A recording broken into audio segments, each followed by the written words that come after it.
Halo, saya Tio Kerlina dari semester 4. Di sini saya akan membuat video mengenai simulasi pembelajaran kooperatif tipe Jingzhou. Video ini ditujukan untuk melengkapi tugas key training pada modul pertama, di mana model Jingzhou ini merupakan model pembelajaran yang dikenal juga sebagai metode gotong royong dalam belajar, di mana sama seperti kepingan puzzle, setiap siswa memegang satu bagian pengetahuan. Jika kepingan itu digabung, maka akan terbentuk pemahaman yang utuh. Di mana model Jigsaw ini pertama kali dikembangkan oleh Elliot Aronson pada tahun 1971 di Amerika Serikat. Saat itu, model ini muncul karena kebutuhan akan suasana belajar yang lebih inklusif, kolaboratif, dan mendorong siswa untuk saling menghargai. Di mana dalam model Jigsaw, siswa bukan lagi hanya mendengar pasif. Dia bukan hanya sebagai pendengar pasif, melainkan aktif berperan sebagai pembelajar sekaligus pengajar bagi teman-temannya. Konsep ini sangat cocok diterapkan di era modern seperti sekarang, di mana keterampilan berkomunikasi, bekerja sama, dan berpikir kritis menjadi bekal penting untuk masa depan. Di mana manfaat lain dari Jigsaw ini adalah mengurangi rasa persaingan yang berlebihan, meningkatkan rasa percaya diri siswa, melatih tanggung jawab dan rasa memiliki terhadap proses belajar. Di sini saya akan membuat sebuah contoh simulasi praktek dari metode Jigsaw ini, di mana eh, terdapat beberapa langkah-langkah. Yang mana pertama kita akan membentuk kelompok asal, di mana di saat itu kita akan membuat guru membagi siswa menjadi kelompok kecil, misalnya 4 sampai 5 orang. Setiap kelompok ini disebut dengan kelompok asal. Di sini nanti siswa akan saling berbagi pengetahuan. Kita misalkan mereka adalah Andi, Budi, Citra, dan Dini, di mana selanjutnya akan dilakukan pembagian materi. Guru akan memberikan materi besar yang dipecah menjadi beberapa subtopik, misalnya tentang pemanasan global, di mana subtopiknya adalah mengurangi penggunaan plastik sekali pakai, menanam pohon, penghematan listrik, dan menggunakan transportasi ramah lingkungan.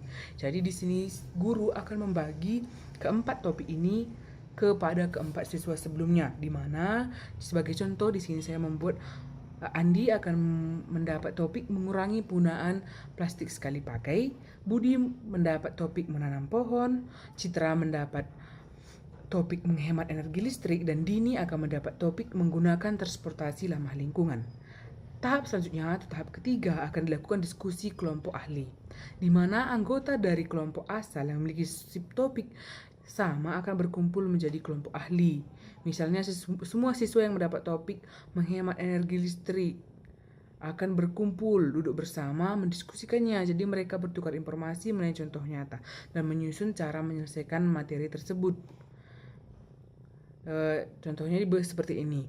Andi, dia sebagai ahli plastik akan berbicara seperti ini. Ibaratnya Andi akan berbicara, menurutku cara sederhana mengurangi plastik adalah membawa botol minum sendiri ke sekolah. Siswa lain akan menjawab kayak seperti, ya betul, kita juga bisa memakai tas kain saat berbelanja. Contoh lainnya seperti Andi lagi, dia akan menjawab, baik, nanti aku jelaskan ke kelompokku kalau plastik sekali pakai harus dikurangi dengan gaya hidup ramah lingkungan. Contoh lain seperti di kelompok Citra, yang dimana dia memegang topik mengenai kelompok ahli listrik. Contohnya Citra berbicara nih, gimana dia bicara hemat energi bisa dimulai dari mematikan listrik jika tidak digunakan. Siswa lain ngomong lagi, setuju, kita juga bisa mengganti lampu pijar dengan lampu LED yang lebih hemat. Citra nanti selanjutnya akan berbicara, oke, aku akan jelaskan itu nanti ke kelompok asal. Jadi tahap selanjutnya lagi adalah tahap keempat, di mana siswa kembali ke kelompok asal. Setelah memahami materi dengan baik, setiap anggota kembali ke kelompok asalnya.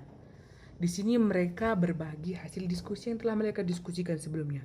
Jadi setiap siswa berperan sebagai guru kecil yang menjelaskan subtopik mereka kepada teman kelompoknya. Jadi dalam satu kelompok asal, semua siswa akhirnya mendapat pemahaman lengkap berbagai cara mengurangi dampak pemanasan global. Seperti contohnya, Andi berbicara nih, menjelaskan tentang tema dia. Teman-teman, aku belajar bahwa mengurangi plastik itu penting. Kita bisa mulai dari membawa tempat makanan sendiri, tidak lagi membeli minuman dalam botol sekali pakai, dan memakai tas kain. Dan Budi juga menyampaikan apa yang didiskusikan di kelompoknya. ke kelompok asal tadi, dia bisa jadi dia akan berkata, wah bagus sekali, kalau aku belajar bahwa menanam pohon bisa menyerap karbon dioksida, jadi semakin banyak pohon, udara semakin bersih. Selanjutnya Citra juga akan menyampaikan apa yang didiskusikan dari kelompok sebelumnya. Dia akan berkata juga, sebagai contoh dia akan berkata, aku dapat informasi tentang hemat energi, contohnya mematikan listrik saat tidak digunakan dan menggunakan peralatan hemat energi. Selanjutnya Dini juga akan menyampaikan apa yang didiskusikannya di kelompok sebelumnya ke dalam kelompok inti. Sebagai contoh, Dini akan berkata, kalau aku ternyata dengan naik sepeda atau jalan kaki, kita bisa mengurangi polusi udara dan bahan bakar fosil. Seperti itulah contoh dari penerapan metode ini dalam pembelajaran di dalam kelas. Selanjutnya itu penyusunan kesimpulan. Jadi setelah semua anggota menjelaskan apa yang mereka bahas, kelompok asal membuat kesimpulan bersama. Sebagai contoh nih, dari keempat orang tadi, mereka akan membuat sebuah kesimpulan. Untuk mengurangi dampak pemanasan global, kita harus mengurangi sampah plastik, menanam pohon, hemat energi, dan menggunakan transportasi ramah lingkungan. Jadi dengan cara ini, pembelajaran tidak hanya jadi lebih menyenangkan, tetapi juga lebih bermakna. Jadi dari simulasi tadi, kita dapat menarik beberapa manfaat penting dari pembelajaran Singsau ini. Jadi setiap siswa menjadi lebih aktif, tidak hanya duduk diam karena semua memegang tanggung jawab. Jadi mereka semua memegang tanggung jawab untuk kembali ke kelompok asal mereka, membawa informasi yang telah didiskusikan. Kedua, mereka juga akan menjadi kerjasama lebih kuat, di mana siswa belajar saling mendengar dan menghargai pendapat temannya.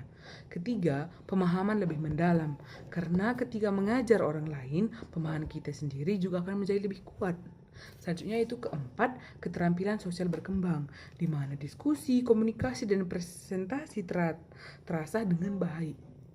Jadi bayangkan jika pembelajaran di kelas selalu seperti ini, maka kita tidak hanya pintar secara akademis, tapi juga bisa menghadapi kehidupan nyata yang lebih kolaboratif. Jadi mari kita terapkan pembelajaran Jigsaw bukan hanya di kelas, tetapi juga dalam kehidupan sehari-hari. Ingat, belajar lebih baik, bermakna, dan bisa saling berbagi pengetahuan. Terima kasih. Hanya ini video saya pada hari ini. Sampai jumpa pada video selanjutnya. Terima kasih.